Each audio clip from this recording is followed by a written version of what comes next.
ஒன்று ராஜாக்கள் புஸ்தகம் 17ஆம் அதிகாரம், 1 ராஜாக்கள் 17ஆம் அதிகாரம் 3, 4, 5. நீ இவ்விடத்தை விட்டு கீழ் திசையை நோக்கி போய் யோர்தானுக்கு நேரா இருக்கிற கேரித் ஆற்றின் அண்டையில் ஒளிந்து கொண்டிரு. அந்த ஆற்றின் தண்ணீரை குடிப்பாய், அங்கே உன்னை போஷிக்க காகங்களுக்கு கட்டளையிடுவேன் என்றார். அல்லேலூயா. அவன் போய் கர்த்தருடைய வார்த்தையின்படியே யோர்தானுக்கு நேரா இருக்கிற கேரித் ஆற்றங்கரையில் தங்கியிருந்தான். அல்லேலூயா. எலியா தங்கின முதல் இடம் ஆற்றங்கரை, கேரித் ஆற்றங்கரை. இந்த கேரித் ஆற்றங்கரையில ஒரு ஆளை கூட பார்க்க முடியாது. அல்லேலூயா சொல்லுவோம். அல்லேலூயா. ஆவணியும் பார்க்க முடியாது, மச்சானியும் பார்க்க முடியாது, யாரையும் அண்ணனையும் பார்க்க முடியாது, தம்பியும் பார்க்க முடியாது, சொந்தக்காரனையும் பார்க்க முடியாது, தெரிஞ்ச ஃப்ரெண்ட்ஸையும் பார்க்க முடியாது. ஆண்டவர் இந்த கேரித் ஆற்றங்கரையில நீ போய் கேரித் ஆற்றங்கரையில ஒளிந்து கொண்டு என்று சொல்லி எலியா தீர்க்கதரிசி கர்த்தர் அனுப்பினார். அந்த ஆற்றின் தண்ணீரை குடி. பசி எடுக்கும் போது உனக்கு வேலைக்கு நம்ம ஆளுங்க வந்து போஷிப்பாங்க. அல்லேலூயா சொல்லுவோம். யார் அவங்க? காகங்கள். அல்லேலூயா சொல்லுவோம். காகங்கள் வந்து போஷிக்கும். அப்போ இது அதை சாப்பிடணும், பார்க்கணும்னு நினைச்சா இவரு பண்டாட்டிய கல்யாணம் ஆகல, ஒருவேளை கல்யாணம் ஆயிடுச்சுன்னா ஒய்ஃப் முகத்தை பார்க்கணும்னாலும் காக்காவை தான் பார்க்கணும். அல்லேலூயா சொல்லுவோம். அல்லேலூயா. ஹஸ்பண்ட் மூஞ்ச பார்க்கணும்னு நினைச்சாலும் யாரை தான் பார்க்கணும்? காக்காவை தான் பார்க்கணும். சுத்தி சுத்தி காக்கா தான், அதுவும் அந்த டைமுக்கு வந்துட்டு போயிடும். அப்ப இது எதை காண்பிக்கிறதுனா, இந்த உலகத்தை விட்டு வேறு பிரிந்து தனக்கென்று ஒரு ஆவிக்குரிய சர்க்கிள், தனக்கென்று ஒரு ஆவிக்குரிய வாழ்க்கையை அமைத்து தேவன் சொன்ன வார்த்தையின்படி கீழ்ப்படிந்து ஜீவிப்பதை காண்பிக்கிறது. அல்லேலூயா. இந்த ஆற்றங்கரையில உலகம் வராது, மக்கள் வரமாட்டாங்க, உலக பொருட்கள் இருக்காது. தான் என்ன நினைச்சாலும், என்ன சாப்பிடணும்னு நினைச்சாலும், அல்லது எப்படி சந்தோஷமா வாழணும்னு நினைச்சாலும், என்ன நினைச்சாலும் நடக்காதாங்க. காரணம் என்னன்னா, தனி உலகம் இந்த கேரித் ஆற்றங்கரை. அல்லேலூயா. தனி உலகம். இது தேவன் தம்முடைய பிள்ளைகளுக்காக, தம்முடைய பிள்ளைகளுக்கு வருகைக்கு ஆயத்தப்படுத்துவதற்காக ஏற்படுத்தப்பட்டிருக்கிற தனி உலகம். இங்க யாரையும் பார்க்க முடியாது. ஆண்டவர் இன்றைக்கு நம்ம ஒவ்வொருவரையும் பார்த்து சொல்றார், நாம் கர்த்தருடைய வருகையில எடுத்துக்கொள்ளப்பட வேண்டுமானால் உங்களுக்கு என்று ஒரு தனி உலகம் இருக்க வேண்டும். இந்த உலகத்தோடு நமக்கு வேலை இல்லை, இந்த உலக மனிதர்களோடு நமக்கு வேலை இல்லை, இந்த உலகத்தில் இருக்கிற பாவ மனிதர்களோடு அல்லது பாவத்தோடு, பாவ இச்சைகளோடு, பிசாசோடு நமக்கு வேலை இல்லை. தேவனுக்காக வேறு பிரிந்து நம்மை காத்துக்கொண்டு, பரிசுத்தத்தை காத்துக்கொண்டு வாழ்வதற்காக கர்த்தர் நம்மை அழைக்கிறார். அல்லேலூயா. இது ஒரு ஆவிக்குரிய உலகம். இந்த கேரித் ஆற்றங்கரை என்பது ஒரு ஆவிக்குரிய உலகம். இந்த உலகத்தை அப்ப எப்படி நான் வேறு புரிஞ்சு ஜீவிக்கிறோம்? அவங்க கிட்ட பேசக்கூடாதா, இவங்க கிட்ட பேசக்கூடாதா, இவங்க கிட்ட போக கூடாதா, அங்க போக கூடாதா, மாலுக்கு போக கூடாதா, இந்த ஷாப்பிங் போக கூடாதா, எப்படி வேறு புரிந்து வாடுது அப்படின்னா, போகணும், போலாம், மாலுக்கு போங்க, இங்க போங்க, அங்க போங்க, எல்லாரோட பேசுங்க. ஆனால் உலகம் நம் மீது ஒட்டக்கூடாது, உலகத்தால் நாம் கரைபடக்கூடாது.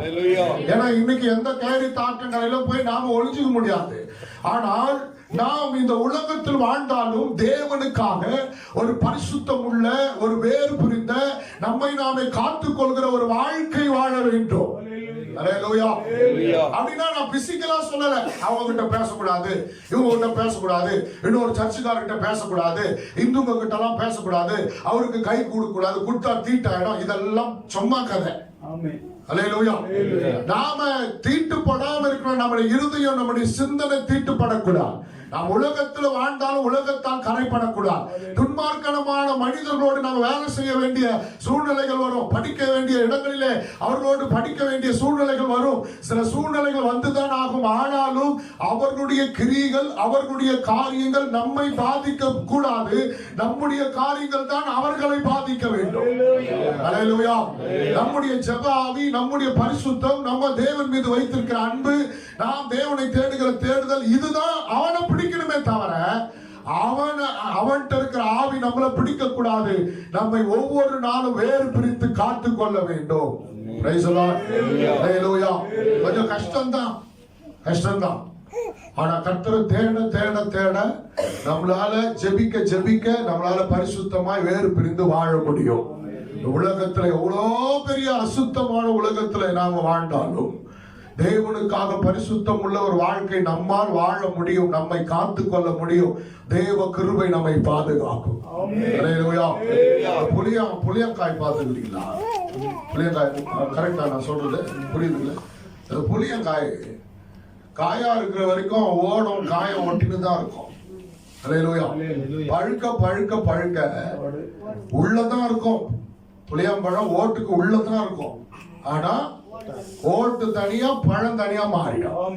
ஜெபிக்க ஜெபிக்க ஆண்டவரை தேட தேட ஆண்டவரை ஆராதிக்க ஆராதிக்க நாம் வேறு பிரிந்து வாழ முடியும். உலகத்துக்குள் இருந்தாலும் அதுக்கு நமக்கு சம்பந்தம் இல்லாம வாழ முடியும். சொல்லுவோம், வாழ முடியும். கர்த்தர் நம்மை அதற்காக அழைத்திருக்கிறார். தேவனுடைய ராஜ்யம் சமீபமாக இருக்கிறது. தேவனுடைய பரலோகம் சமீபமாக இருக்கிறது. எத்தனை பேர் பரலோகத்துக்கு போறதுக்கு ஆயத்தமா இருக்கிறீங்க? சொல்லணும்னா கொஞ்சம் கஷ்டம் தான்றீங்களா? நீங்க எல்லாம் சோகமாகறதுனால ஒரு கதை ஒன்று சொல்றேன். ஒரு ஊழியக்காரர் மரணத்தை சந்தித்தார். செத்து பரலோகத்துக்கு போனார். நல்ல வல்லமையான ஊழியக்காரர். அவர் பரலோகத்துக்கு போன உடனே எந்த ஒரு அப்படி ரொம்ப அவருக்கு வரவேற்பு அப்படி இப்படி எதுவும் இல்லை. போனாரு, எல்லாம் பார்த்தாங்க. தேவ தூதர்கள்லாம் இலைப்பார்த்தனும் இடம் இருக்குது, போய் உக்காருப்பா அப்படின்னு ஒரு கதை சொல்லுவோம். உக்கார் பாட்டு உக்கார வச்சிட்டாங்க. அவ்வளவுதான், முடிஞ்சிச்சு. அவர் இலைப்பார்த்தலுக்கு போயிட்டார். அதே நாள்ல இவர் போய் இலைப்பார்த்தல உட்கார்ந்த பிறகு ஒரு சாதாரண ஒரு டிரைவர், ஊழியக்காரன் கூட இல்லை, ஒரு சாதாரண டிரைவர், அதாவது சாதாரண டிரைவர்லாம் சாதாரண ஆள் இல்லை. நான் சொல்றது என்னன்னா ஊழியக்காரன் அளவுக்கு பார்க்குற அளவுக்கு அவர் இல்லை. அவர் ஒரு டிரைவர், அவ்வளவுதான். இந்த டிரைவர் அவரை மறித்து பரலோகத்துக்கு வந்தார்.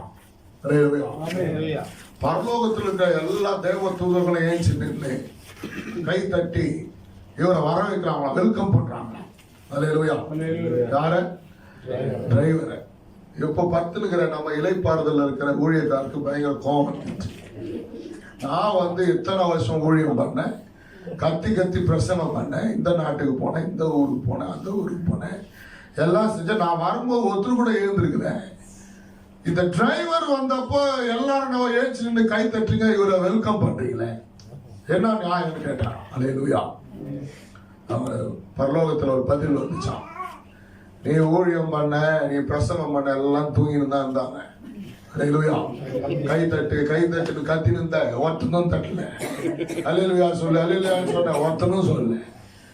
ஆனா இந்த டிரைவரு இவன் கார் ஓட்டுன ஓட்டல உள்ள உட்காந்து மொத்த பேரும் உயிருக்கு பயந்து சோத்திரம் சோத்திரம் சோத்திரம் சோத்திரம் நான் பாரு. எத்தனை பேரை இவன் நட்டுக்கிறான், நீ நட்டல. சிலர் கார் ஓட்டும் போது உள்ள பயத்திலே உட்காந்து சோத்திரம் பண்ணுவாங்க. நம்ம ஆளுங்க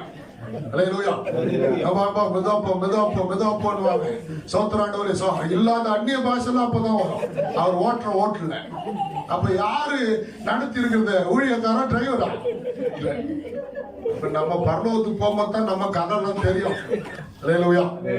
அதனால பரலோகம் வாழ்க்கை என்பது எப்படி அப்படின்னு நம்மளால ஒன்றும் யோசித்து கூட பார்க்க முடியாது. யார் எப்ப பரலோகம் சேருவாங்க? ரொம்ப கடினமான ஒரு உலகத்துல வாழ்ந்து கொண்டிருக்கிறோம். அப்ப முதலாவது இவர் எங்க ஒளிந்து கொண்டிருந்தா?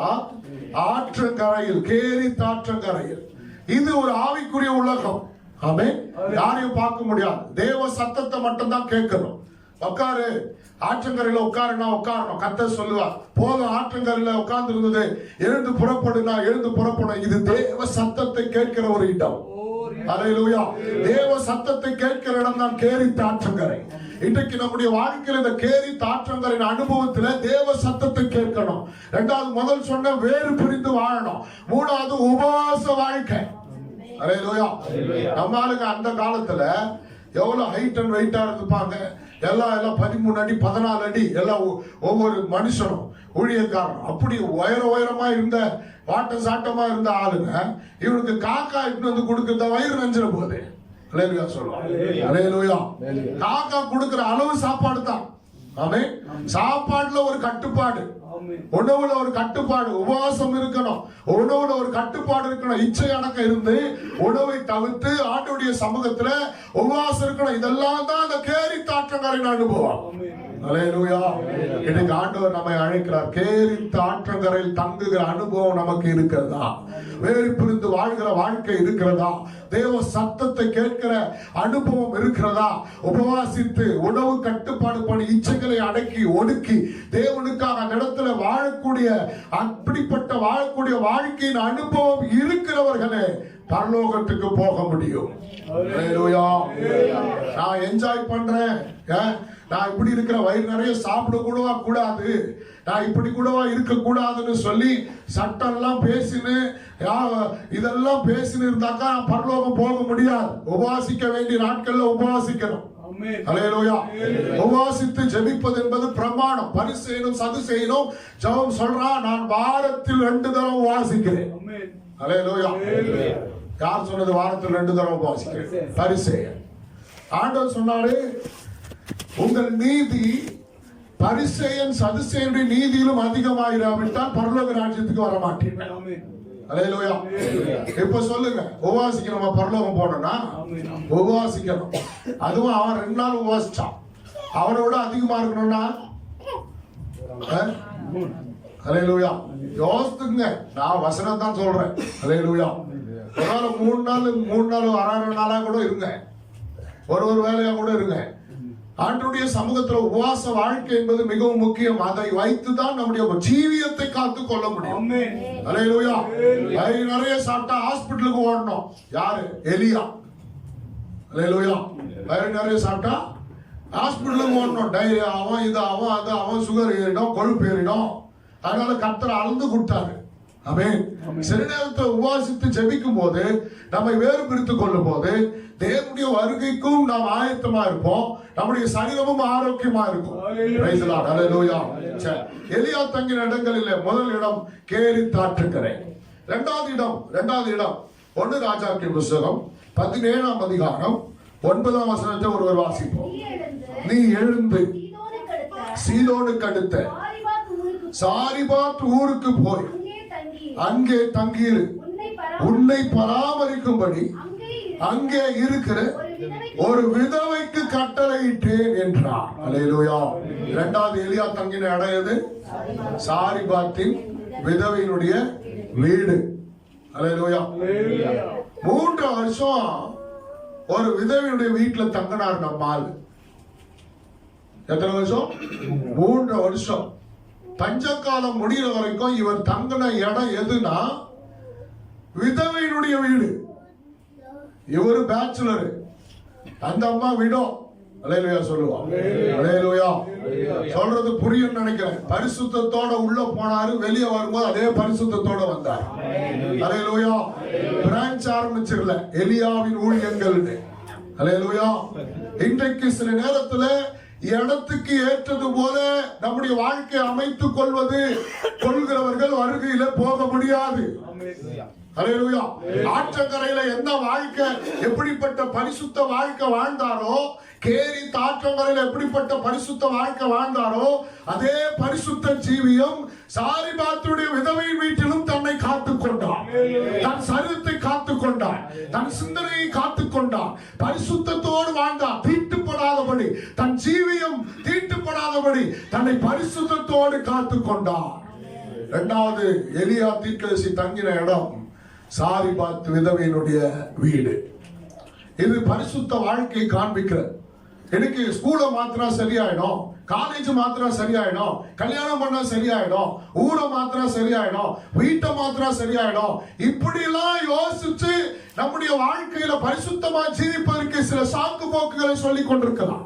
நான் அந்த இடத்துல வேலை செய்யறதுனாலதான் எனக்கு பிரச்சனை, நான் செய்யற வேலை அப்படிப்பட்ட வேலை, போய் சொல்லிதான் ஆகணும், நான் இப்படி சொல்லி பேசிதான் ஆகணும், நான் இப்படி கோபப்பட்டு தான் ஆகணும், நான் இந்த பொருளை எடுத்துதான் ஆகணும், நான் அவங்க கூட சமரசம் வாங்கிதான் ஆகணும், அவங்க கொடுக்கிற லஞ்சத்தை வாங்கிதான் ஆகணும்னு சொல்லி உலகத்துல சொல்லலாம், கர்த்தரிடத்துல சொல்ல முடியாது. அல்லேலூயா. எந்த இடத்திலும் தேவனுக்கு பிரியமுள்ள ஒரு வாழ்க்கை வாழணும். சாரிபாத்தின் விதவின் வீடா இருந்தாலும் பரிசுத்தமாய் வாழ தன்னை ஒப்பு கொடுத்தார். அல்லேலூயா. இன்னைக்கு இடத்தை பார்த்து ஊரை பார்த்து நான் அதனால தான் இப்படி இருக்கிறேன், ஆனா நான் என்னுடைய வாழ்க்கையில நான் பாவத்துல இடறி விழுந்ததுக்கு காரணம் இதுதான், என் சூழ்நிலை, என் வாழ்க்கை, இந்த இடம், இந்த மனிதன், அப்படிப்பட்ட காரியம், இப்படிப்பட்ட காரியம், எந்த சாக்கு போக்கு சொல்ல முடியாது. சாக்கு போக்கு சொல்வதற்கான வாய்ப்பு அங்க கிடையாது. வருகையில போவதற்கு, வருகையில போகணும்னா நாம் பரிசுத்தமாய் வாழ நம்மை ஒப்பு கொடுக்க வேண்டும்.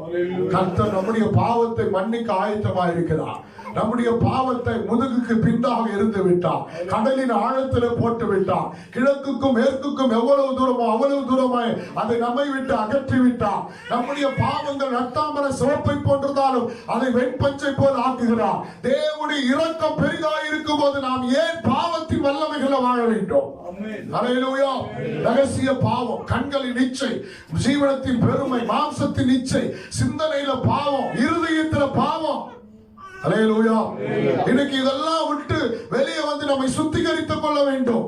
இந்த கிறிஸ்தவ வாழ்க்கை என்பது தேவ பிள்ளைகளை சாதாரண வாழ்க்கை அல்ல. எப்படி வேணாலும் வாழ்ந்துட்டு பரலோகம் போயிடலாம் நினைக்க முடியாது. பரிசுத்தம் உள்ளவர்கள் மட்டுமே பரலோகத்தின் வாசப்படியில் நுழைய முடியும். அல்லேலூயா. இடத்துக்கு தகுந்தது போல நாம் நம்முடைய வாழ்க்கையை மாற்றிக்கொள்ள கூடாது. அல்லேலூயா. ஒருமுறை ஒரு தேசத்திற்கு நான் ஊழியத்துக்கு போயிருந்தேன். அங்கே வெள்ளிக்கிழமை தான் ஆராதனை முடிச்ச பிறகு வீட்டுக்கு சாப்பிட கூட்டிட்டு வந்தார் பாஸ்டர். வந்த உடனே சாப்பாடு செய்துன்னு இருக்கிறாங்க. பாஸ்டர் உட்காருங்க சோபாலன்னாரு. உட்கார்ந்த பாஸ்டர் அவங்க பையன்கிட்ட சொன்னாரு, ஒரு நல்ல படமா போடுறா பாஸ்டருக்குன்னாரு. அல்லேலூயா சொல்லுவோம். அல்லேலூயா. நல்ல வேலை புது படமா போட்டா ஒன்றும் புரியல. பழைய படமா போட்டுருந்தா நம்ம அந்த காலத்துல படத்துக்குன்னே வாழ்ந்துவேன். அல்லேலூயா சொல்லுவோம். 3 ஷோவும் ஒரே தியேட்டர்ல ஒரே படத்தை பார்ப்போம். அப்படிப்பட்ட பைத்தியம் சினிமா. புது படமா போடுறதுனால ஒன்றும் புரியல. கொஞ்ச நேரத்தில் சொன்னேன், தம்பி ஆஃப் பண்ணிட்டு தலைவலிக்குதுன்னு ஆஃப் பண்ணிட்டான். அந்த நேரத்தில் பிரேசில் ஃபுட்பால் மேட்ச் நடந்திருக்குது. பிரேசில் தோத்து விட்டான். இவர் சொல்றாரு, பாஸ்டர் வந்து நைட்டு 1 மணிக்கு எழுப்புறாரு. நான் தூங்கிக்கிறேன் மேல. தட தட்டுறாரு. பாஸ்டர் பிரேசில் தோத்துச்சு, நீங்க எல்லாம் தூங்கிக்கிறீங்கன்ற. நான் சொன்னேன், என்ன பிரேசில் தோத்து, என்ன ஃபுட்பால்? பார்த்தா தலைவர் லைட்டா சாப்பிட்டுக்கிறாரு. அல்லேலூயா சொல்லுவோம். அல்லேலூயா. சாப்பாடு இல்ல, சரக்கு. அல்லேலூயா.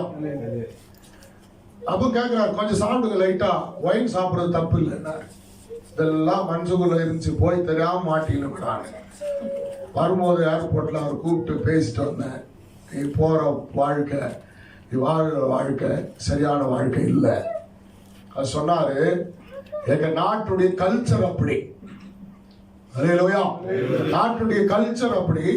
அதனால இங்க வாழ்ந்தா, இங்க இருந்தா இப்படி எல்லாம் இருக்க வேண்டியது இருக்குது பாஸ்டர். நான் கேட்டேன், எனக்கு கொடுத்திருக்கிற பைபிள் தான் உனக்கும் கொடுத்திருக்கிறாரு. உன் நாட்டுக்கு வேற பைபிள் கொடுத்திருக்கிறாரா? அல்லேலூயா. உன் நாட்டுக்கு வேற பைபிளா, வேற பிரமாணமா, வேற வசனமா சொல்லி ஒத்துக்கிறேன். எல்லாருக்கும் ஒரே பிரமாணம் தான், ஒரே வசனம் தான், ஒரே கட்டளைகள் தான். எந்த இடத்திலிருந்தாலும் தேவனுக்கு பிரியமுள்ள வாழ்க்கை வாழணும். அல்லேலூயா சொல்லுவோம். அல்லேலூயா. இன்றைக்கு ஆண்டவருடைய சமூகத்துல தேடி வந்திருக்கிற நாம, நல்ல சத்தியங்களை கேட்கிற நாம, நல்ல ஆராதனையில கலந்து கொள்கிற நாம, தேவனுடைய வருகைக்காக ஆயத்தமாக வேண்டும். எனக்கு இந்த சபை குறித்து ரொம்ப சந்தோஷம். ஏன்னா கேட்க அந்த காலத்து பாட்டெல்லாம் இங்கதான் பாருங்க. இப்பெல்லாம் அடுத்த ஜெனரேஷன் வேற யாருக்குன்னா கேட்டீங்கன்னா யாரும் இந்த பாட்டெல்லாம் யாருக்கும் தெரியாது. நான் வேற மாதிரி ப்ரோன்றான். இந்த பாட்டு ஆராதனை எப்படி பாடுறது? பாட்டுட்டு எல்லாம் ப்ரோ ப்ரோன்னுமா.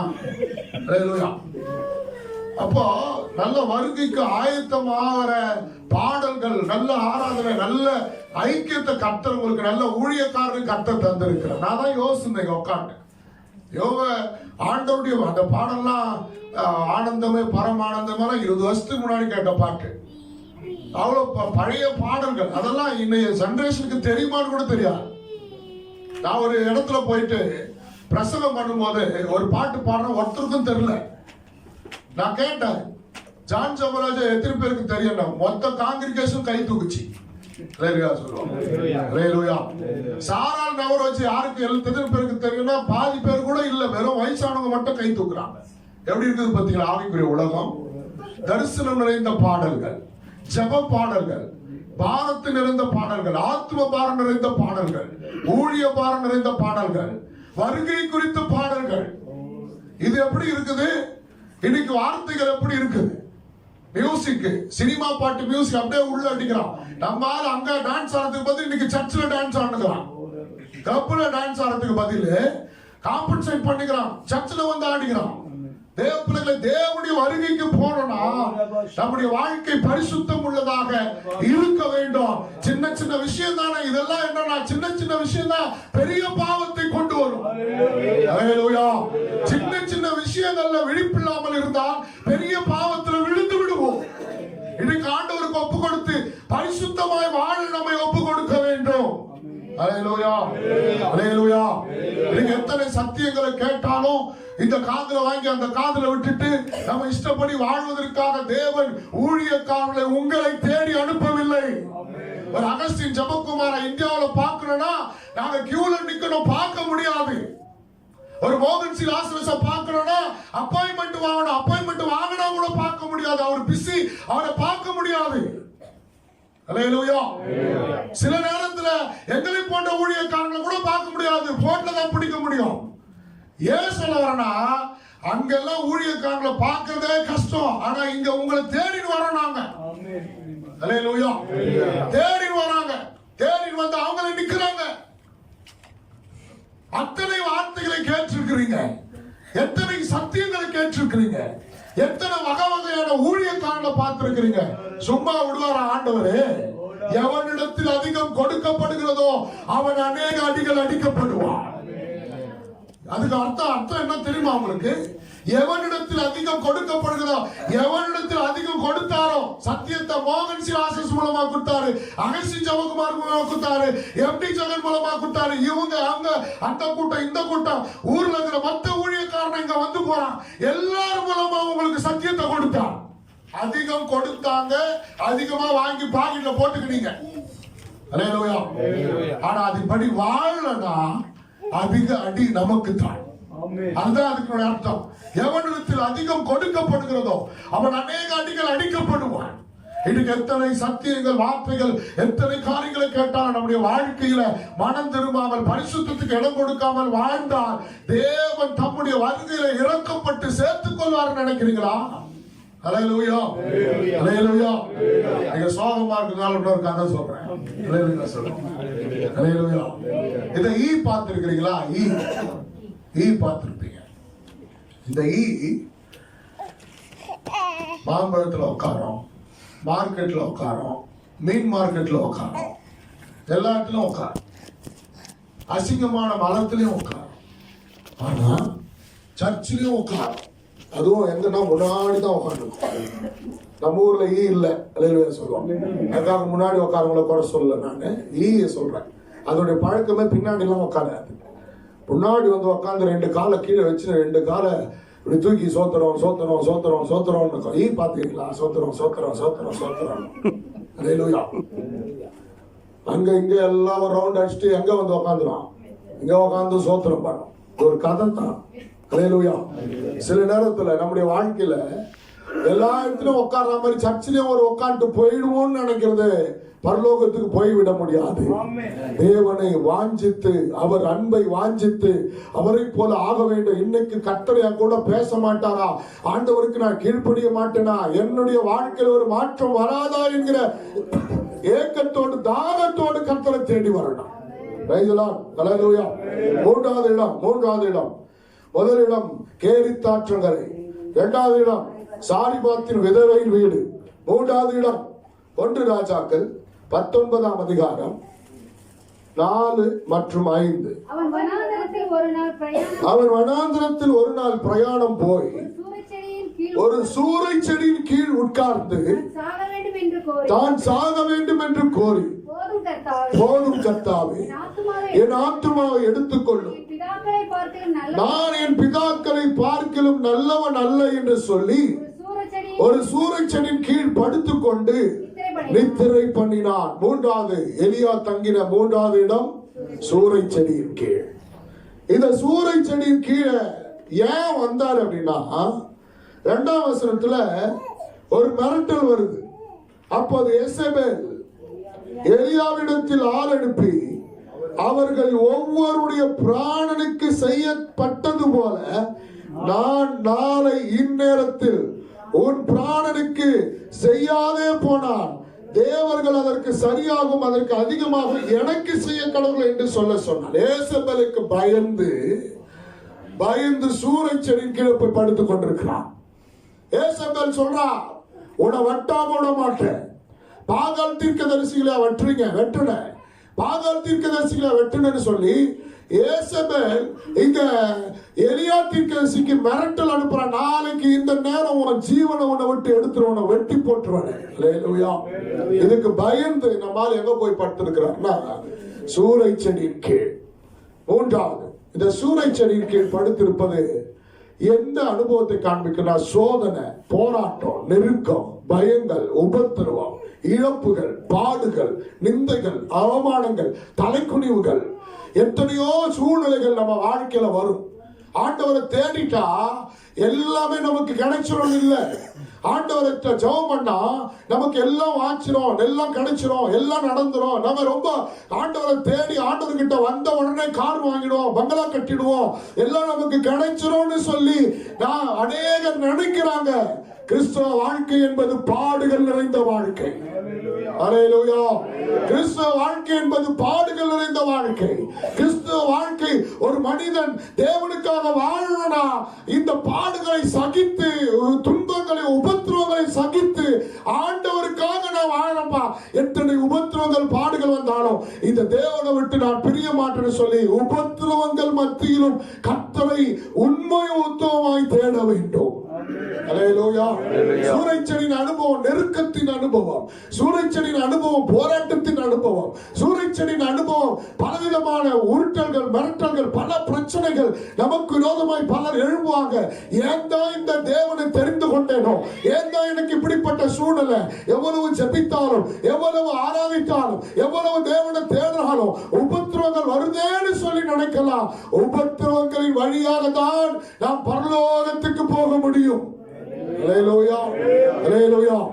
உபத்திரவங்களின் வழியாக தான் பரலோகத்துக்கு போக முடியும். இன்றைக்கு சில நேரத்தில் உபத்திரவங்கள், பாடுகள் வரும்போது ஏன் எனக்கு இந்த வாழ்க்கைன்னு நினைக்கலாம். ஐயோ, இந்த வாழ்க்கை மாறினா நல்லா இருக்குமே, இந்த பாடுகள் மாறினா நல்லா இருக்குமே, இந்த சூழ்நிலை மாறினா நல்லா இருக்குமே. இல்லை, அநேக உபத்திரவங்கள், பாடுகள் வழியாக தான் பரலோகத்தை நாம் சென்றடைய முடியும். அப்போஸ்தலனாகிய பவுல் அந்த நாட்கள்ல பெரிய கோட்டீஸ்வரன், தன்னுடைய பணத்தை, தன் படிப்பை, தன் அதிகாரத்தை, தன்னுடைய ஆளுகையை எல்லாவற்றையும் விட்டுட்டு ஆண்டவருக்காக வந்தாரு. எத்தனையோ உபத்திரவங்கள் பட்டார், எத்தனையோ பாடுகள் பட்டார், எத்தனையோ கண்விழிப்புகள். அவன் அடிச்சாங்க, உதைச்சாங்க, ஒரு முறை கல்லால் எறிஞ்சாங்க, சிங்கத்தின் கெவியில தூக்கி போட்டாங்க, எத்தனையோ காரியங்களை பவுலுக்கு செய்தார்கள். கப்பர் சேதம், கண்விழிப்பு, பல போராட்டங்கள், நிர்வாணம். ஆனாலும் கடைசியா அப்போஸ்தலனாகிய பவுல் சொன்னார், நல்ல போராட்டத்தை போராடினேன். அல்லேலூயா. இது போராட்டம் நிறைந்த வாழ்க்கை. ஏன் அவங்க ஜெபம் பண்றாங்க? அவங்களுக்கு ஏன் பிரச்சனை? உலகத்தான் கேட்பா. அவங்க ஜெபம் பண்றாங்க, ஏன் அவங்களுக்கு வியாதி? அவங்க ஜெபம் பண்றாங்க, ஏன் அவங்களுக்கு நஷ்டம்? அவங்க சர்ச்சுக்கு போறாங்க, ஏன் அவங்களுக்கு வியாதின்னு சொல்லி உலகத்தான் பேசுவான். அதை பற்றி நீங்க கவலைப்படாதீங்க. இந்த மேன்மையான அனுபவம் அவர்களுக்கு தெரியாது. நாம் தேவனுக்காக புறப்பட்டு போகும்போது உபத்திரங்கள் வரும், பாடுகள் வரும், நிந்தைகள் வரும். ஆனாலும் ஒரே ஒரு வார்த்தையை யோபு சொல்றது போல, கர்த்தர் கொடுத்தார், கர்த்தர் எடுத்தார், கர்த்தருடைய நாமத்துக்கு ஸ்தோத்திரம். என்னை கொன்று போட்டாலும் அவர் மேல் நம்பிக்கையா இருப்பேன். நமக்கு யோபுக்கு வராத உபத்திரவம் உங்களுக்கு எனக்கு வந்துருச்சு. எவ்வளவு கிழக்கு தீபுத்திரல பெரிய பணக்காரன், எத்தனையோ ஆயிரக்கணக்கான, லட்சக்கணக்கான, கோடிக்கணக்கான சொத்துக்கு அதிபதி. இப்படிப்பட்ட மனுஷன் ஒண்ணு இல்லாம தண்ணி கேட்கறதுக்கு கெஞ்சானா, தன் வாயினால் கெஞ்ச வேண்டியதா இருந்ததா. வேலைக்காரனை நோக்கி தன் வாயினால் கெஞ்ச வேண்டியதா இருந்தது. தண்ணி கேட்ட தண்ணி கூட கொடுக்க எல்லாத்தையும் இழந்துட்டான். 10க்கு 3 பேர் அவங்க ஃப்ரெண்ட்ஸ் சொல்றாங்க, நீ எதனா பண்ணிருப்ப, நீ சும்மா இல்ல, நீ சாதாரண ஆள் இல்ல, நீ எதனா தப்பு பண்ணிருப்ப, சும்மா கர்த்தர் இப்படி எல்லாம் தண்டிக்க மாட்டார். அவனை குத்துன்னு அவனுடைய காரியங்களை சொல்லி குத்தி காண்பிக்கிறாங்க. அல்லேலூயா. உபத்திரவத்தின் மத்தியிலும் யோபு சொல்றாரு, என்னை கொன்று போட்டாலும் நான் அவர் மேல் நம்பிக்கையா இருப்பேன். அல்லேலூயா. உபத்திரத்தின் மத்தியில் தன் நண்பர்களுக்காக ஜெபிக்கிறார். உபத்திரத்தின் மத்தியிலும் ஆண்டவருக்காக நிற்கிறார். முந்தின சூழ்நிலை நிலைமை காட்டில பிந்தின நிலைமை ஆசீர்வாதமாக இருந்தது. கர்த்தர் மாற்ற ஆரம்பித்தார். இப்போது இருக்கிற பாடுகள் இனி வரப்போகிற மகிமைக்கு இணை அல்ல. என்னைக்குமே பாடுகள் மாறணும்னு ஜெபம் பண்ணாதீங்க. பாடுகளை சுமந்து கொண்டு போவதற்கு பலன் தாருன்னு ஜெபம் பண்ணுங்க. நான் பாடுகள் வழியாக தான் போய் ஆகணும். பிரச்சனைகள், போராட்டங்கள், உபத்திரவங்கள், கண்விழிப்புகள், தலைக்குடிவுகள் வழியாக தான் போக ஆரம்பிக்கணும். போய் தான் ஆகணும். இந்த வழியா போகணும். பரலோகம் சாதாரண ஒரு காரியம் அல்ல.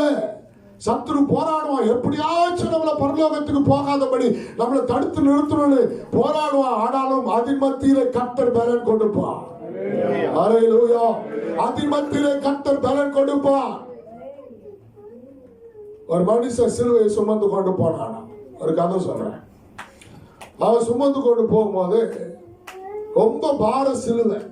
சொன்னான், ஆண்டவரே இந்த சிலுவை என்னால சுமக்க முடியல அப்படின்னு. ஆனா அந்த சிலுவையை அவன் மேல வச்சுட்டார். அந்த பார சிலுவையை இவன் சுமந்து கொண்டு போன பரலோகத்துக்கு போகணும். பரலோகத்துக்கு போறதுக்கு முன்னாடி ஒரு காட்டை கடந்து போகும்போது அந்த இடத்துல ஒரு ஆள் மரம் வெட்டி கொண்டுறானா.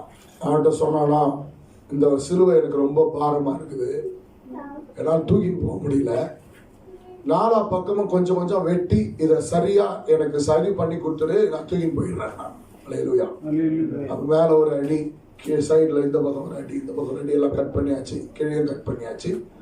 இப்ப தூக்கி தோல் மேல வச்சு பார்த்தா முதல் இருந்த பாடு, முதல் இருந்த வெயிட் கஷ்டம் இப்ப தெரியல, ரொம்ப ஈஸி ஆயிடுச்சு. அல்லேலூயா. தூக்கின வேகமா நடந்து போறாரு. போயிட்டு பரலோக வாசப்படி இன்னும் கொஞ்சம் தூரம் போனா பரலோகம் முடிய போகுது இவருடைய பாடு. இப்ப பரலோகம் முன்னாடி ஒரு பெரிய தண்ணீர் நிறைந்த ஒரு நதி அளவுக்கு ஒரு பெரிய வாய்க்கா மாதிரி ஓடுது, தண்ணி இருக்குது. அல்லேலூயா. கதை தான்.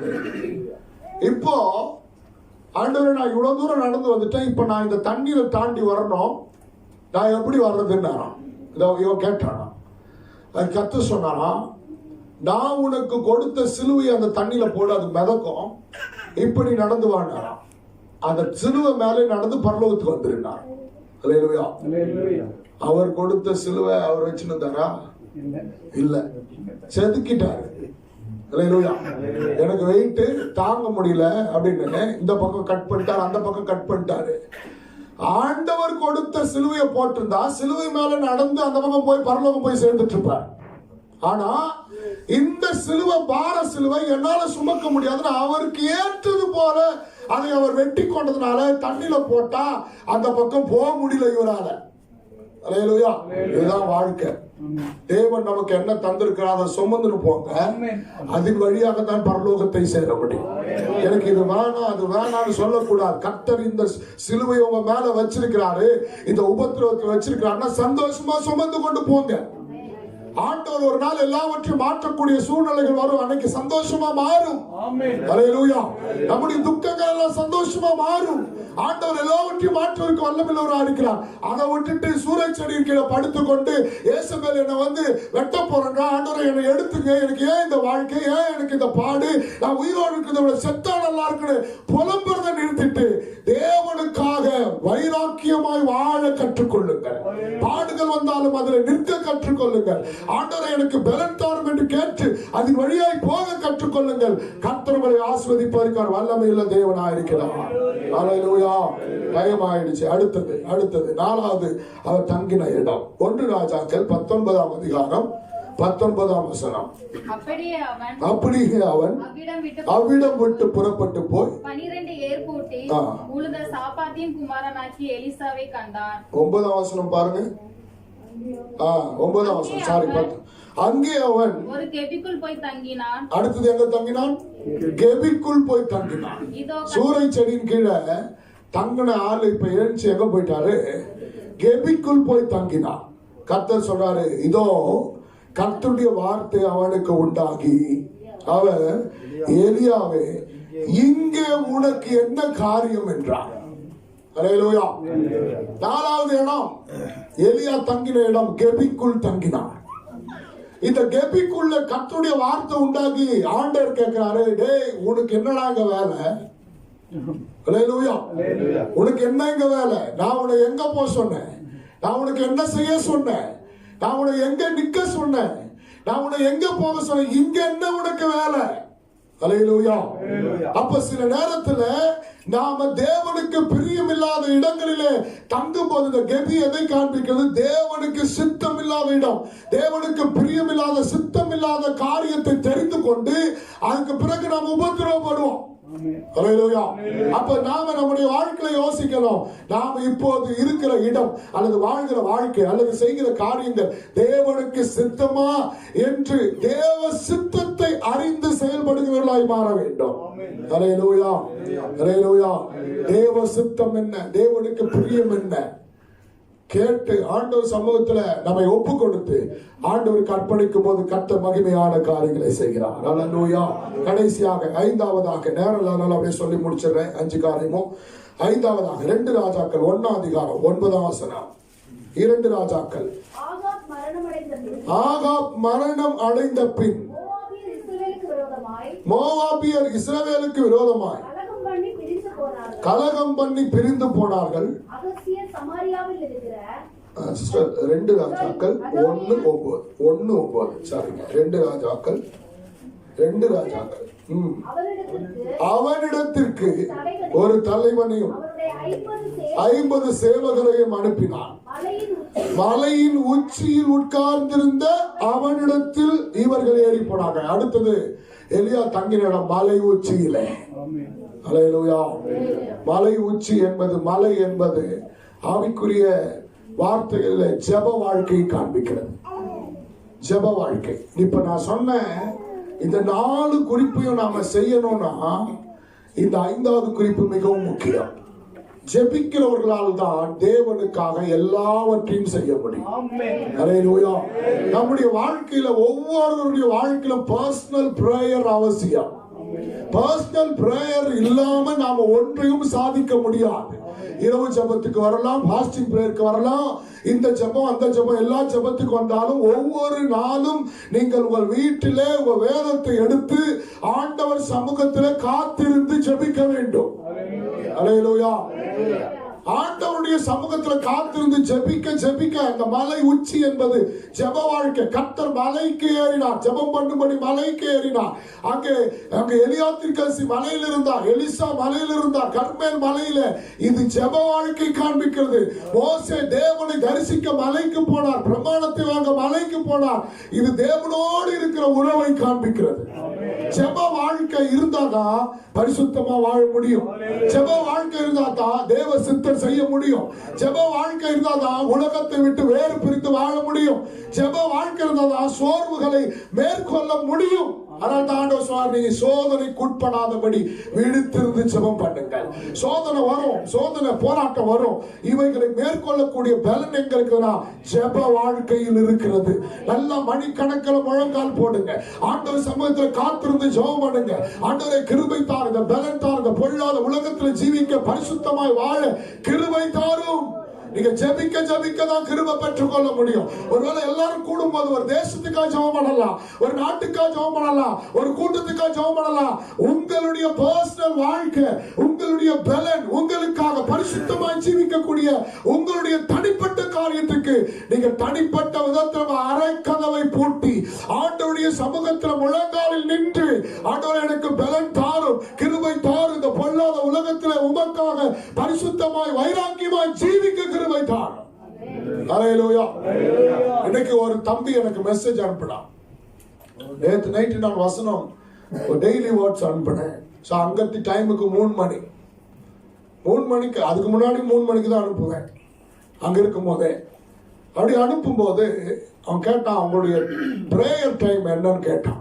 அவன் ஒரு ஊழியம் செய்யறான், எவ்வளவு நேரம் ஜெபம் பண்ணுவீங்கன்னு கேட்டான். நான் சொன்னேன், ஒரு நாளைக்கு 3 மணி நேரத்துலேருந்து 4 மணி நேரம் வரைக்கும் நான் என்னுடைய தனிப்பட்ட வாழ்க்கையின் ஜெபம் இருக்குதுன்னு சொன்னேன். ஆனால் அதை டைப் பண்ணி நான் அனுப்புவதற்கு வெட்கப்பட்டேன். ஏன் அப்படின்னா, ஒரு காலத்தில் நான் ஒர்க் பண்ணிட்டு இருக்கும் போதே ஒரு நாளைக்கு 8 மணி நேரம் ஜெபம் பண்ணுவேன். அல்லேலூயா. தனி ஜெபம் சொல்றேன் நான், பர்சனல் பிரேயர். ஒர்க் பண்ணி இருக்கும் போது முழு நேர ஊழியத்துக்கு நான் வராததற்கு முன்னமே என் தனி ஜப வாழ்க்கை, தனி ஜபம் நேரம் 8 மணி நேரம். ஆனா இன்னைக்கு தேவனோடு நான் உறவாடுகிறேன், தேவனுக்காய் ஓடுகிறேன், உழைக்கிறேன், பிஸி ஆயிட்டேன். பர்சனல் பிரேயர் டைம் குறைஞ்சிருச்சு. ஹல்லேலூயா. நான் வெட்கப்படுறேன் அதை சொல்றதுக்காக. ஏன் சொல்றேன் உங்களுக்கு அப்படின்னா, இன்றைக்கு நாம எவ்வளவு பிஸியான ஆட்களா இருந்தாலும், எவ்வளவு நாம காரியங்களை சாதித்தாலும், தேவ காரியங்களை கூட இருக்கட்டும், நாடுக்காக இதை செய்யறேன், அதை செய்யறேன், இந்த ஊழியம் செய்யறேன், அந்த ஊழியம் செய்யறேன், இங்க போறேன், அங்க போறேன், ஓகே, இதெல்லாம் கர்த்தருக்காக செய்யறோம். இதெல்லாம் செய்யறதுக்கு ஒரு இடத்துல நாம அந்த வல்லமையை ரிசீவ் பண்ற இடம் ஒண்ணு இருக்கும். ஹல்லேலூயா. போன்ல வாட்ஸ்அப், ஃபேஸ்புக், இன்ஸ்டாகிராம், அது யூடியூப், இது அதுன்னு எக்கச்சக்கமா யூஸ் பண்றதுக்கு அந்த அங்க நமக்கு அந்த பவர் தேவை, சார்ஜ் தேவை. என்னதான் யூஸ் பண்ணாலும், வெளியே ஓடினாலும், யூஸ் ஆனாலும் அங்க சார்ஜ் போட்டா தான் அடுத்தது யூஸ் பண்ண முடியும். அது போலதான் நான் இந்த ஊழியம் பண்றேன், அந்த ஊழியம் பண்றேன், ஆண்டவருக்காக இதை செய்யறேன், அதை செய்யறேன், அதுல திருப்தி பட்டுக்க கூடாது. ஆவிக்குரிய வாழ்க்கை என்பது ஒரு மனுஷனுடைய வாழ்க்கையில திருப்தியே வரக்கூடாது. எல்லாத்திலும் திருப்தி வரணும். பணம் சம்பாதிக்கிறதுல திருப்தி வரணும், எல்லாத்திலும் சாப்பிடுறதுல திருப்தி வரணும். ஆனா ஜெபிக்கிறதுல மட்டும் திருப்தி வரவே கூடாது. ஆண்டவர் இன்னும் அதிகமாய் தேடுவேன், இன்னும் அதிகமாய் உம்மை ஆராதிப்பேன், இன்னும் அதிகமாய் உமக்காக வாழ்வேன் என்று சொல்லி ஜெபிக்க ஜெபிக்க ஜெபிக்கதான் இந்த உலகத்துல தேவனுக்காக வாழக்கூடிய பலனை கர்த்தர் தருகிறார். எலியா சொன்னாரு, தேவனுக்கு முன்பாக நிற்கிற நான் சொல்லுகிறேன் சொன்னாரு. எலியா எப்பவுமே இந்த வார்த்தையை சொல்லுவாரு, தேவனுக்கு முன்பாக நிற்கிற நான், தேவனுக்கு முன்பாக நிற்கிற நான் என்றாரு. அப்ப தேவனுக்கு முன்னாடி பர்சனல் வாழ்க்கையில நிற்கிறதுனாலதான் அவரால் கர்த்தருக்காக பரிசுத்தமாய் வாழ முடிந்தது. அதனாலதான் கர்த்தர் அவரை எடுத்து வந்தார். இன்னைக்கு நம்முடைய வாழ்க்கையில இப்படிப்பட்ட ஜபாவி ஆண்டவருடைய சமூகத்தில் பெற்றுக்கொள்ளுங்க. தினமும் காலையில எழும்பி ஜெபம் பண்ணுங்க. மத்தியான நேரத்துல உங்களுக்கு எப்படி நேரம் இருக்குதோ நேரத்தை ஒதுக்கி ஆண்டவருடைய சமூகத்துல போராடுங்க, ஜெபிங்க, கிருபை தாங்கன்னு கேளுங்க. ஆண்டவர் கிருபை தந்தவங்களை நடத்துவார். ஹல்லேலூயா. ஆண்டவருடைய சமூகத்துல நம்ம ஒப்பு கொடுப்போம். கர்த்தாவே எங்களை ஒப்பு கொடுக்கிறோம். 2 நிமிஷத்துல முடிச்சிடலாம். ஆண்டவரே எங்களை ஒப்பு கொடுக்கிறோம். ஆண்டவரே எப்படி மகிமையான வருகைக்கு எங்களை ஆயத்தப்படுத்தும், மகிமையான வருகைக்கு எங்களை ஆயத்தப்படுத்தும், மகிமையான வருகைக்கு எங்களை ஆயத்தப்படுத்தும். ஹல்லேலூயா, ஹல்லேலூயா, ஹல்லேலூயா, ஹல்லேலூயா, ஹல்லேலூயா. ஆண்டவரே இப்படி கிருபைக்கு ஒப்பு கொடுக்கிறோம். கர்த்தருடைய வருகை சமீபம், கர்த்தருடைய வருகை சமீபம். தேவன் சீக்கிரமாய் வரப்போகிறார். நான் சீக்கிரமாய் வருகிறேன். அவன் கிரிகளுக்கு ஏற்ற பலனோடு கூட வருகிறது என்று கர்த்தர் சொன்னது போல அவன் சீக்கிரம் வருகிறான். ஏதோ இது ஒரு ஃபார்மாலிட்டி வேர்ட் அல்ல. தேவப்பிள்ளைகளை நிச்சயமாகவே இந்த தேவன் வருவதற்கான ஆயத்தங்கள் எல்லாம் முடிந்து விட்டது. எல்லா தீர்க்க தரிசனங்கள் நிறைவேறிவிட்டது. எல்லா சூழ்நிலைகள் நடந்து விட்டது. இதோ கர்த்தர் வாசற்படியில் நிற்கிறார். எந்த நேரத்தில் வேண்டுமானாலும் வரலாம், எந்த நேரத்தில் வேண்டுமானாலும் அந்த கிறிஸ்துவின் ஆட்சி, ஒரு மனிதனுடைய ஆட்சி இந்த உலகத்தில் தேவப்பிள்ளைகளை வெளிப்படுத்தப்படலாம். தேவனுடைய வருகை சமீபமாக இருக்கிறது. ஆண்டவரே என்னை ஆயத்தப்படுத்தும், என்னை ஆயத்தப்படுத்தும், என்னை உடைய வருகைக்காக ஆயத்தப்படுத்தும், பரலோகத்திற்காக ஆயத்தப்படுத்தும். ஹல்லேலூயா, ஹல்லேலூயா, ஹல்லேலூயா, ஹல்லேலூயா, ஹல்லேலூயா, ஆமென், ஹல்லேலூயா, ஹல்லேலூயா. ஸ்தோத்திரம் ஆண்டவரே, ஸ்தோத்திரம், ஸ்தோத்திரம், ஸ்தோத்திரம். கால சத்தம் வானில் தொனித்திடவே இயேசு மகாராஜனை வந்திடுவார். கால சத்தம் வானில் தொனித்திடவே இயேசு மகாராஜனை வந்திடுவார். அந்த நாள் மிக சமீபமே, சுத்தர்கள் யாவரும் சேர்த்திடவே. அந்த நாள் மிக சமீபமே, சுத்தர்கள் யாவரும் சேர்த்திடவே. தேவன் காணோம் வானில் துணர்ந்த தேவாதி தேவனை வந்திப்போம். அமே தேவன்